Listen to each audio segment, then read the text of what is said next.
So many loose ends are finally being tied together, and did Dainsleif just reveal the whole story to us? Because after playing 4.7 Archon Quest, going back to little details from the past are starting to make so much more sense. Like why the Abyss Order wanted this book from Lisa, the Pale Princess and the Six Pygmies. We always knew this was important, and now it's more relevant than ever. The sinners and what they actually did, their true goals, has been hinted to us this whole time, but we didn't quite realize it.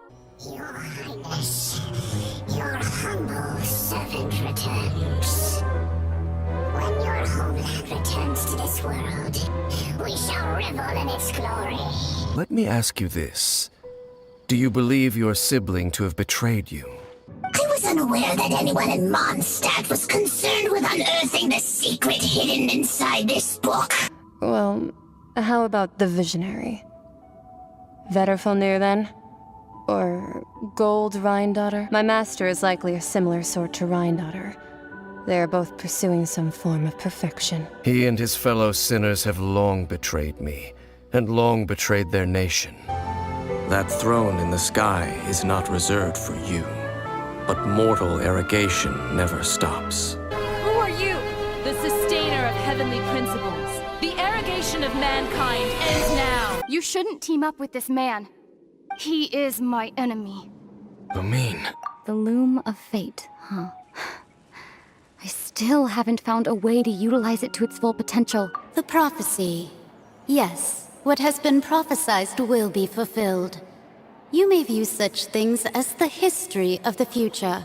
People call such things fate, and it is written in the stars. It cannot so easily be altered. Fate shall serve as your only guide, no matter what will happen in Tevat's future. All you need to do is to play your part. That's the secret hidden by Irminsul concerning the truth of this world. Because I think most people would agree on this by now, that Celestia has been painted as the villain for quite some time now, but I think the Abyss is the true villain, obviously, and that the Fatui are directly opposed against them.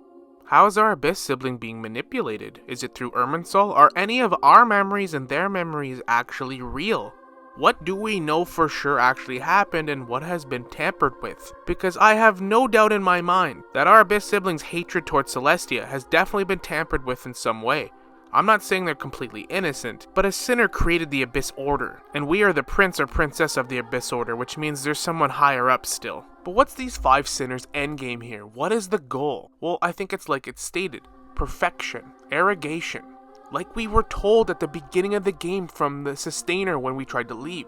The arrogation of mankind ends now. Khaenri'ah has been getting arrogant for years, even back in its Crimson Moon Dynasty days, experimenting with the Abyss, which is tremendously harmful to Tevat. But not just the Abyss. Forbidden knowledge, the Archemia, the Descenders and technology that they brought to Tevat, all of these things have done nothing but cause death and destruction. And although the 5 sinners have disbanded for the most part, they're still well alive, pursuing their goal of perfection and arrogation. All sinners said to have world-shattering powers and being the best of their peers, the top of the food chain in Khaenri'ah. It sounds to me, just from that, from what Dainsleif says and what Skirk says, now we can kind of paint a picture here. I think that the sinners want to become gods, using the power of the Abyss to enhance themselves and dethrone Celestia. So Celestia had to nuke them to stop the corruption, but the heavenly principles sustained major damage during this conflict, hence why they haven't been seen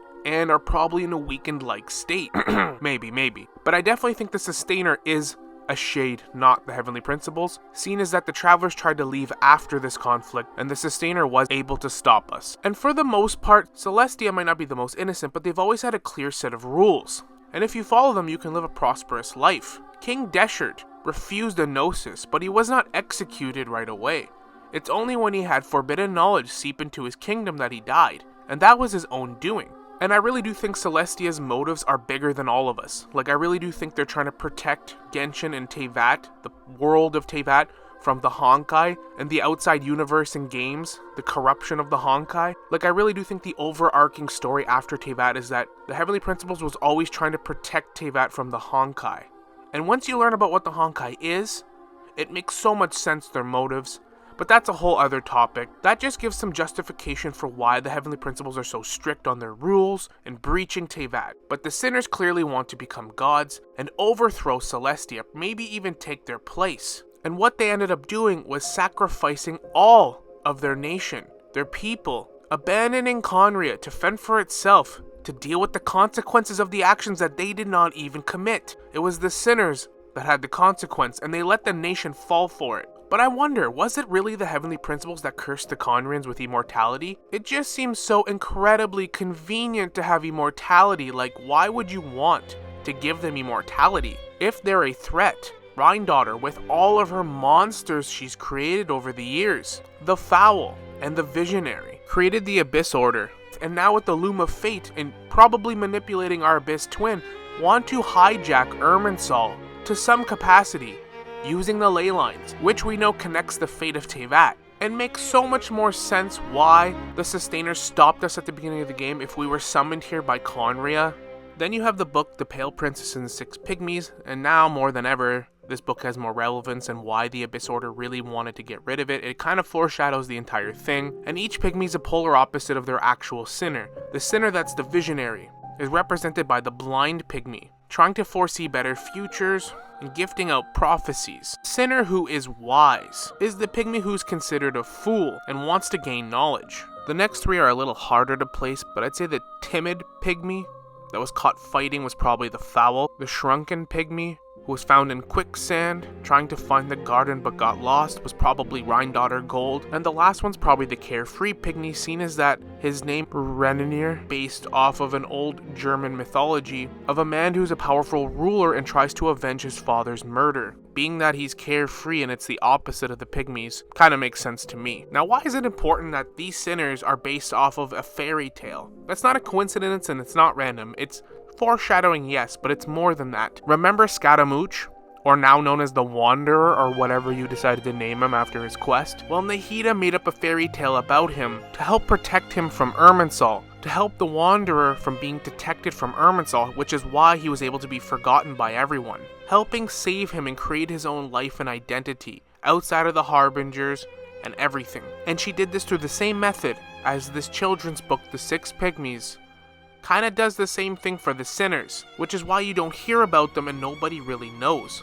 And that the Abyss Order really wanted to get their hands on this book because it's the only way for anyone to put the pieces together. And Lisa's like, not on my watch. But you get the point. This book is important. So let's paint a story picture here of what's actually happened. We know that the Archon War took place and the Seven were established. Celestia, after that great war in the heavens took place, re-established itself, and the remains of the Third Descender were given to the Archons. Boom, Teyvat's settled. Except it's not, because Khaenri'ah was founded by King Irmin, probably the Vinster King. Whether that relates to the dragons and they're pulling the strings behind the scenes to try to reclaim Teyvat through humanity and a nation without a god, who can say? But here we have the Vinster King and the Five Sinners, who are said to have world-shattering powers and the top of the food chain among their peers in Khaenri'ah. Forbidden knowledge, abyssal corruption and powers, chemia and technology, and just straight up summoning monsters through the abyss.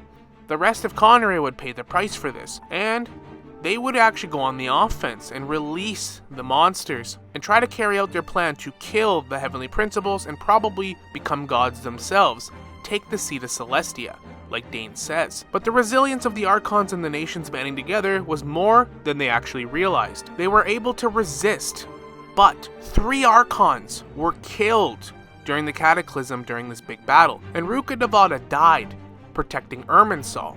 So they were able to kill 3 Archons and nearly corrupt Irminsul, which would cause the Heavenly Principles to actually descend themselves, to be forced to deal with this themselves and nuke Khaenri'ah, which they succeeded, but was very much weakened during this conflict, and the sinners not killed. They disbanded, but they're still very much alive, carrying out their mission. The Heavenly Principles now being in a shrunken, weakened state, with their memories taken away.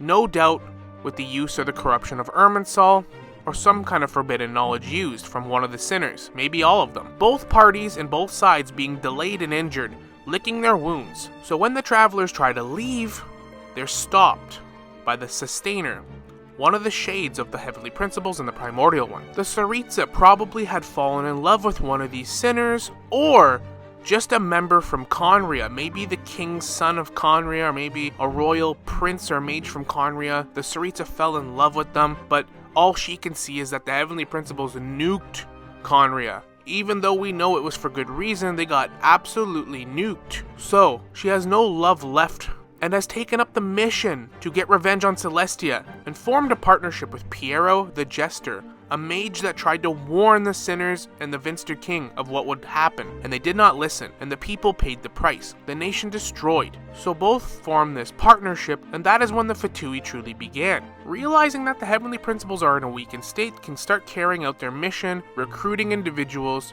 to try to claim a Gnosis and seize authority from the gods. The Crier Archon would be aware of what a Gnosis truly is, being that, well, she's an Archon and has one herself, and she's been an Archon for many years now. The sinners leaving Khaenri'ah to take the punishment for their mistakes and their sins. Dainsleif vows to take revenge on the sinners and the Abyss Order, including his older brother. But for some reason, Dainsleif had a falling out with our Abyssal Twin, and our Abyssal Twin probably being manipulated in some way. I mean, it sort of makes sense if you're trying to take down the Heavenly Principles and you're summoning Descenders and Abyssal monsters. If we were summoned to Khaenri'ah, which we were, then clearly they would take control of us. And what better way to do that is through our memories and through Irminsul. Now, they have our Abyss sibling running their errands the entire game, trying to build this loom of fate. Then they can completely seize authority from Irminsul. That is terrifying. And when the Fatui burn Irminsul, will our Abyss sibling be freed from this control? Will our true memories and origins actually be revealed? There's a lot of crazy shit that could happen with the burning of Irminsul. The Abyss Order being founded by one of the sinners for their new goal to try and take control of Irminsul and infiltrate it by creating what is called the Loom of Fate, and Dainsleif up until this point trying to squash their plans, but was unsuccessful until we get to Natlan, and the Fatui Harbingers burned that tree to the ground, making the Loom of Fate useless, which will truly set Teyvat in a frenzy, and probably kill Nahida, sadly. But the sinners, according to Skirk, still trying to reach that perfection and crafting their skills, in no doubt preparation for the next great war to come. The great conflict that's coming and what we're building towards right now in the game. And the Heavenly Principles ready to awaken soon. No doubt reviving the third Descender with the Gnosis and Natlan, probably needing a Descender level power. Burn this tree down. Maybe this will truly set everyone free within Teyvat. Their memories and their fates. The true history of the world will be revealed in this moment, perhaps. Breaking the hive mind of Teyvat and the link, which connects everyone and everything. Either that, or it's going to be catastrophic to everyone neurologically, to the point where everyone's going to go mentally insane. One of the two is going to happen. But there are still a lot of questions we don't know. Like, who's really in the wrong here? The sinners are bad people.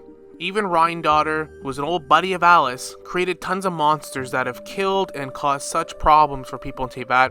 All the sinners have done bad things, but Celestia has also done bad things too. So have the Archons, and so have people. I think that's probably the point of this game. There is no clear right or wrong, and no evil or good. The dragons were usurped, and then the sinners created heinous crimes to try to reclaim Teyvat. Not necessarily in the name of the dragons, but the Heavenly Principles did the same thing first. But why did the Heavenly Principles do that? Why did they take over Teyvat? Was it to create a pocket world to protect it from the Honkai? Each Hoyoverse game is connected to the multiverse and the imaginary tree. The Honkai being an energy or phenomenon that's released, that's kind of acts as like a purging system or a clean slate, comes in the form of disaster, disease, or anything that's a calamity that ends civilization. If Teyvat was really trying to keep itself from advancing too far, and had such a strict amount of rules about forbidden knowledge and what you can and cannot do, it actually makes a lot of sense why the Heavenly Principles do what they do. And I really do believe Paimon to be from Celestia, obviously, that during this conflict, whether she's the Heavenly Principles, the Primordial One, or a Shade, got severely weakened during this conflict against the sinners, and her memory was taken from her, and she was shrunken down. Hence why the rest of Teyvat was given 500 years to try to prepare. The sinners' original goal was not a complete failure. They gave themselves 500 years' time so far. But the Heavenly Principles were also successful too in quelling Khaenri'ah for the time being, and sealing up the Abyss rifts. But this temporary stalemate in their war for 500 years is coming to an end soon. How will this go down? Is Alice working with the sinners, or is she trying to stop her old friend? Is that why we haven't seen her? How exactly do the Hexen Circle tie into all this? And who will ultimately be revealed as the villains of Genshin Impact? Let me know your thoughts in the comments, but I do hope you enjoyed the video. Like and subscribe if you'd like to see more content like this, and as always, we will see you all in the next one. Later.